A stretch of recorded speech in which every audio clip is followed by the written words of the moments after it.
কয়েকদিন আমি আগে দেখলাম 11 কোটি টাকা দিয়ে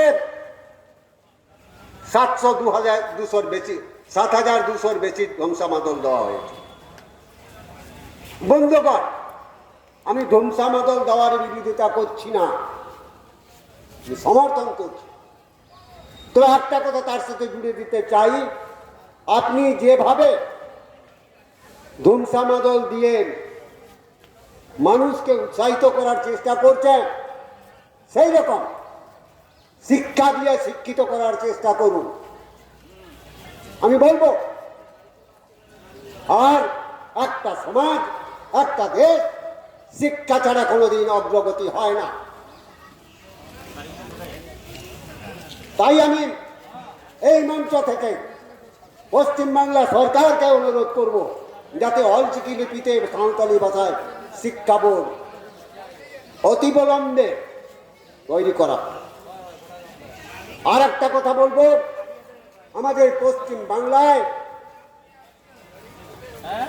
মামাটি মানুষের সরকারের বিরোধী নেতা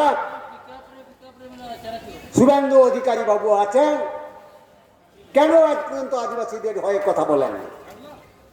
কেন একটা কথা বলেননি? আমি এখান থেকে উনাকে প্রশ্ন করব। তাহলে কি আমি বলবো দাদা এবং দিদি দুইজনই প্যাক আদিবাসীদের জন্য? আমি বলবো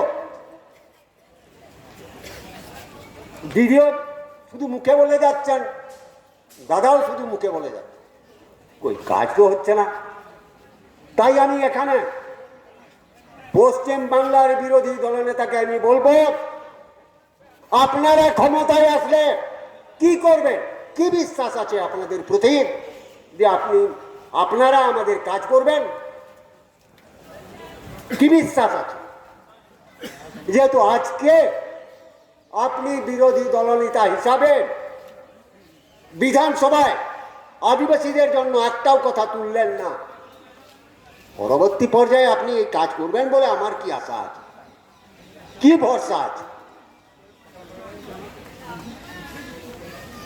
অতএব আমি অনুরোধ করব, আপনি বিধানসভায় আদিবাসীদের হয়ে কিছু কাজ করুন, কিছু কথাবার্তা বলার চেষ্টা করুন।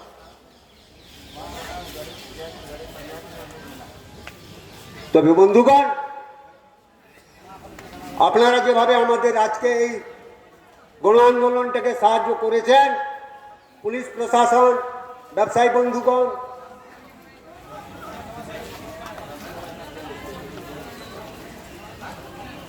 আর একটা কথা যেটা হলো, আমি যেটা বলতে চাই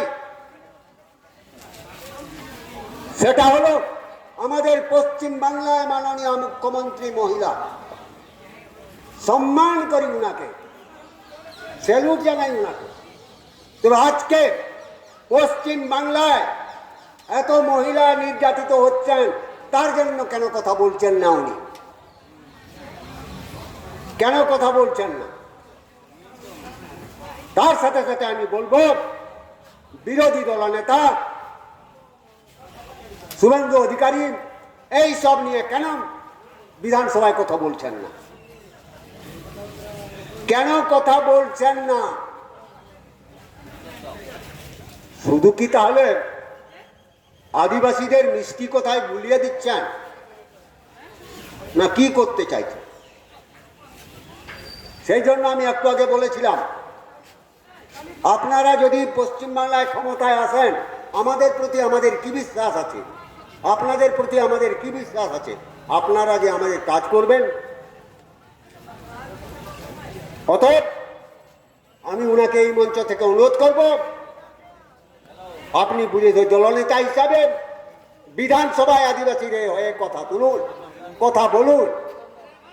এই গতি কয়েক কথা বলে সবাইকে আমি আমার তরফ থেকে, জেলার তরফ থেকে আর একবার ফুল জোহার, নমস্কার, ভালোবাসা জানিয়ে আজকের আন্দোলনটা এখানে সমাপ্তি ঘোষণা করছি। তবে এখানে একটা কথা বলবো, এখানকার ব্যবসায়ী বন্ধুগণ, শিক্ষিত বন্ধুগণ, পথচারী বন্ধুগণ, পুলিশ প্রশাসন এবং সিভিল প্রশাসন এতক্ষণ পর্যন্ত আপনারা যেভাবে আমাদের সাহায্য সহযোগিতা করেছেন তার জন্য আমি ভারত জাকাত মাঝি পারগানা মহলের এক্স জেলা পারগানা হয়ে আপনাদের কাছে ক্ষমা প্রার্থী। নমস্কার।